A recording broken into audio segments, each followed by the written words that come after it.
Depending on the position of the object, the size, nature, and the position of the image also changes.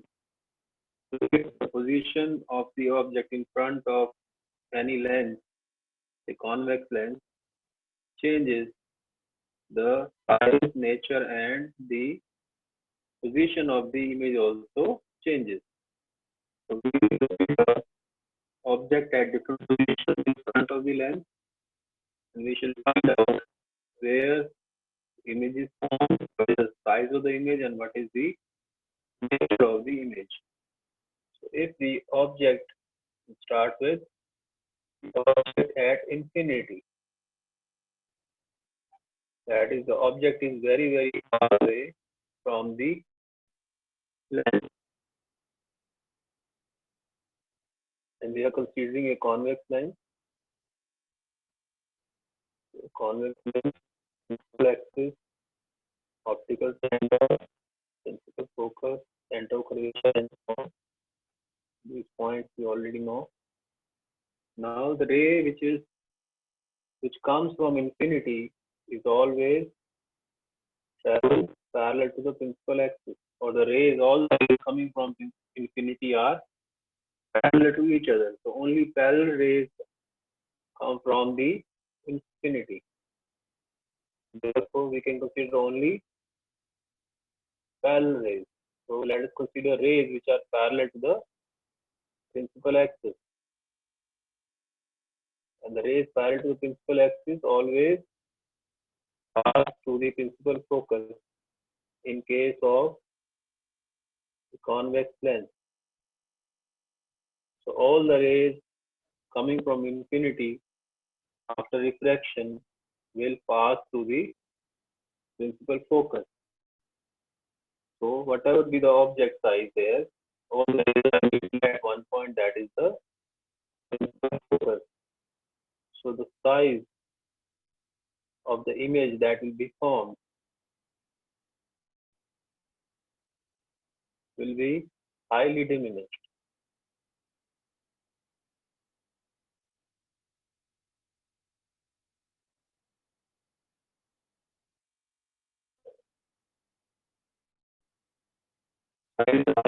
That is very small, because all the rays from all the points on the object are incident in such a way that after refraction, all the rays meet at single point. So that is why the size is highly diminished. And the nature, because the rays are actually meeting at one point, the nature is real and inverted. So rays meeting at one point always form an image which is real and inverted. And the position of the image at the principal focus. So these are the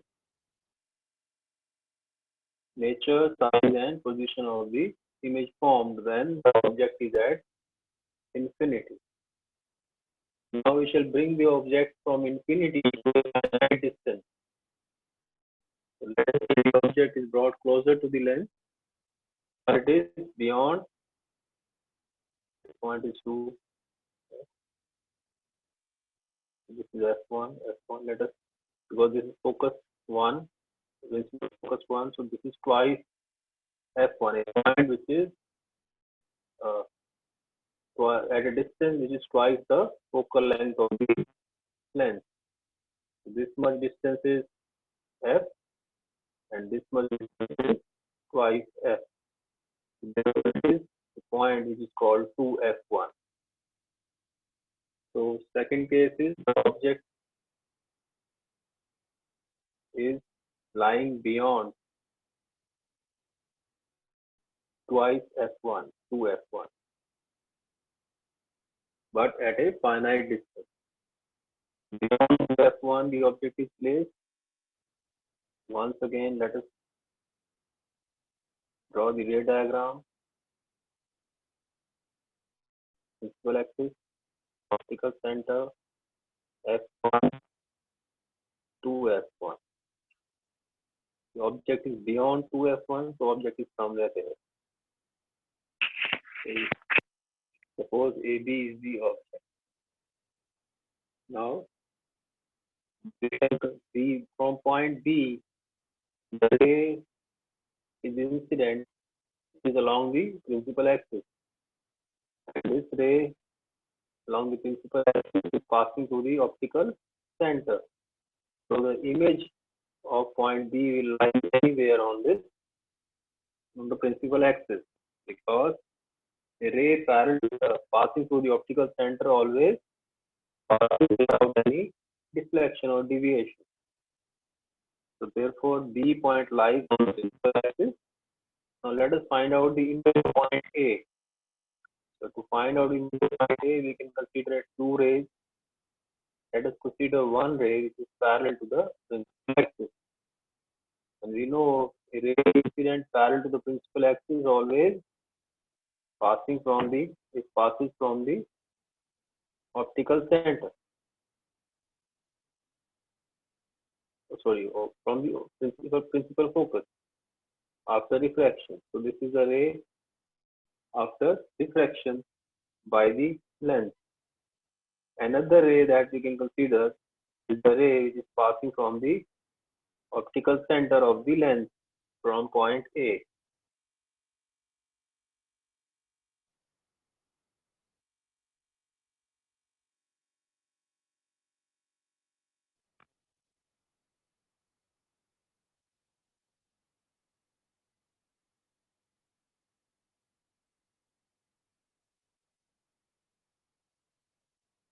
So this is the ray.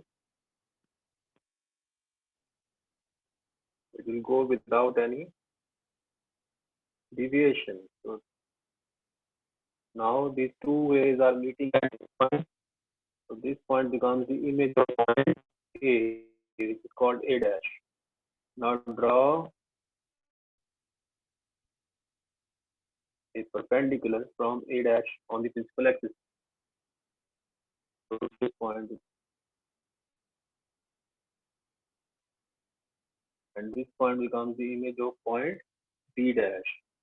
A dash B dash is the image of the object which is lying beyond 2f1.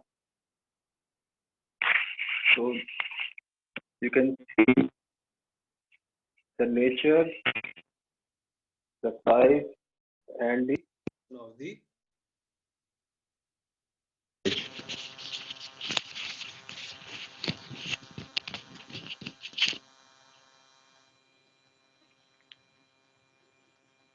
So what are the nature, size, and the position of the image? Size is,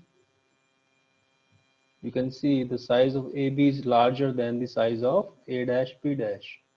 So size is smaller, or you can say diminished. Not highly limited, just diminished. Nature, the rays are actually meeting at this point, so therefore nature is real.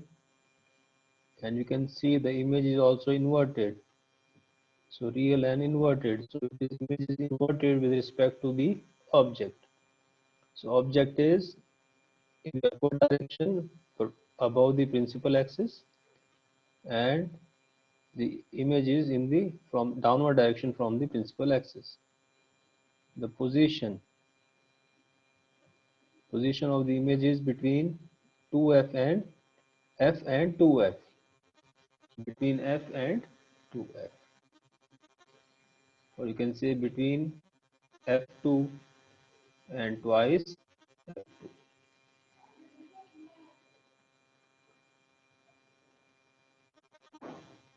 Okay, so now we can let us discuss the case when the object is brought closer to, even closer to the lens. Let us say the object in this case now is at 2f1. So third case is object at 2f1.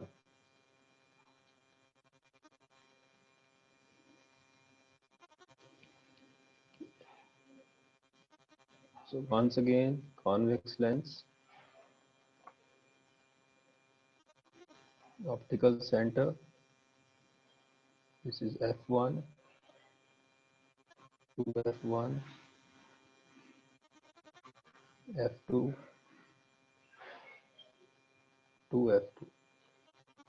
So brought object is being brought closer. So object at 2f1. So AB is the object at 2f1. So image of point B will lie on the principal axis as discussed in the previous case. Now the rays from point A, let us consider one ray which is parallel to the principal axis. And now we know that ray parallel to the principal axis after refraction by the lens passes from the principal focus. It will pass through the point F2 on the principal axis. So let us consider second ray which is say passing from the optical center. So the ray passing from the optical center passes without any deviation. So it will not deviate from its path.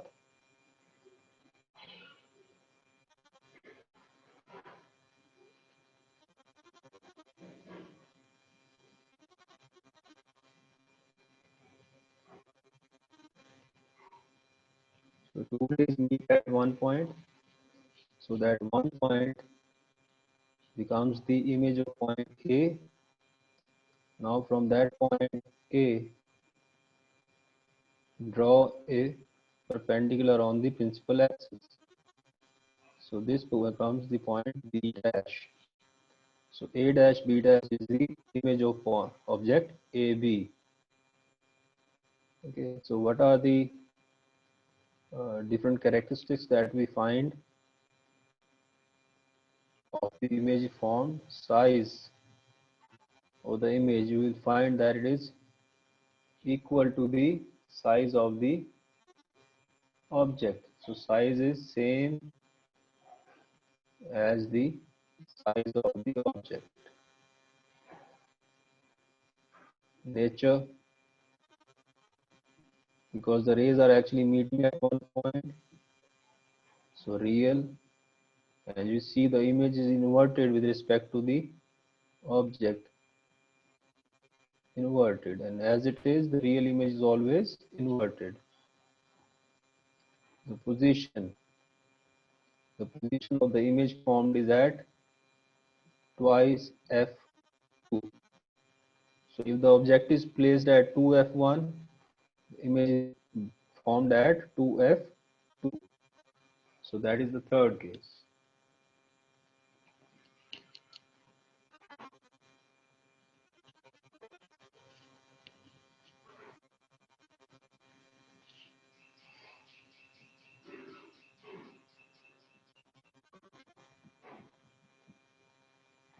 So object between f1 and 2f1. So we have this convex lens, principal axis,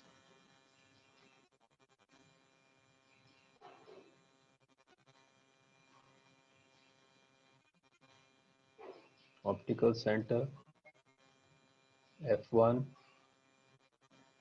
2f1, f2, 2f2. So object between f1 and f2.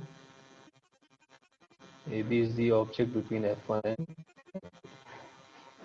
so point from point B, the ray will be passing along the principal axis. So the image of point B will lie on the principal axis, and point A, consider the first ray which is parallel to the principal axis. So this is a very convenient ray to consider, and after refraction it will pass from the principal focus, that is point f2. Okay. Another ray we can consider that is passing from the optical center, or we can consider a ray which is passing from the principal focus. So let us consider a ray which is passing from the principal focus, and then it is incident on the spherical lens. This is the ray we consider, and we know a ray which is passing from the principal focus always travels along a direction which is parallel to the principal axis. So it will travel parallel to the principal axis like this. So ray is incident like this from the passing from the principal focus, that is point F1, and after refraction it will pass parallel to the principal axis. The point is twice F2. So this point where the two rays meet becomes the image of point A. Let us call it A dash. So let us draw a perpendicular from A dash on the principal axis. So where they meet becomes the point B dash. So A dash B dash is the image of the point of the image AB, of the object AB. So what are the observations? The size of the image is enlarged. You can see the size is larger than the size of the object. Nature, real and inverted, because the rays are actually meeting at one point and it is inverted. The image is inverted with respect to the object. And the position is beyond 2f, beyond 2f2. So these are the three different observations that we make of the image formed by the convex lens when the object is between f1 and 2f1. Now we can consider another situation where the object is even closer. So let us bring the object closer and bring it at f1. So the fifth case is object at f1 or the principal focus, first principal focus. The lens, optical center, f1, f2, twice f2, and this is the point twice f1. So we are considering object at f1. So AB is the object at the first principal focus. So the image of B lies on the optical principal axis because it is passing from the optical center. The ray incident from B is passing from the optical center. So B dash will lie on the principal axis. From A, let us consider a ray which is parallel to the principal axis, and we know it passes from the principal focus after refraction. Another ray, consider it the one which is passing from the optical center. So passing from the optical center, and we know it does not deviate from its path. So it goes straight. So you will find that these two rays are parallel to each other. These are parallel rays, and parallel rays meet at infinity. So parallel rays always meet at infinity, not anywhere else. So therefore, the image is formed at infinity. So size of the image is highly enlarged.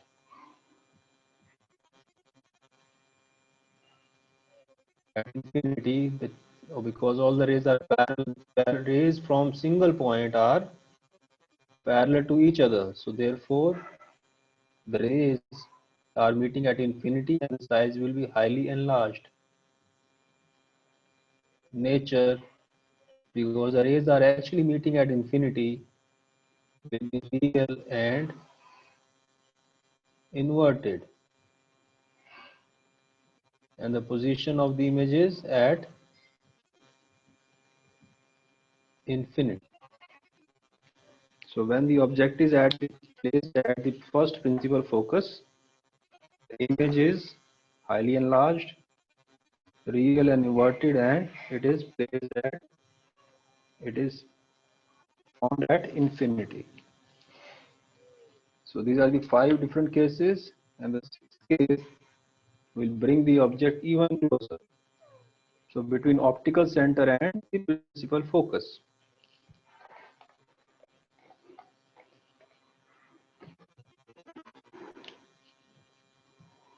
So object between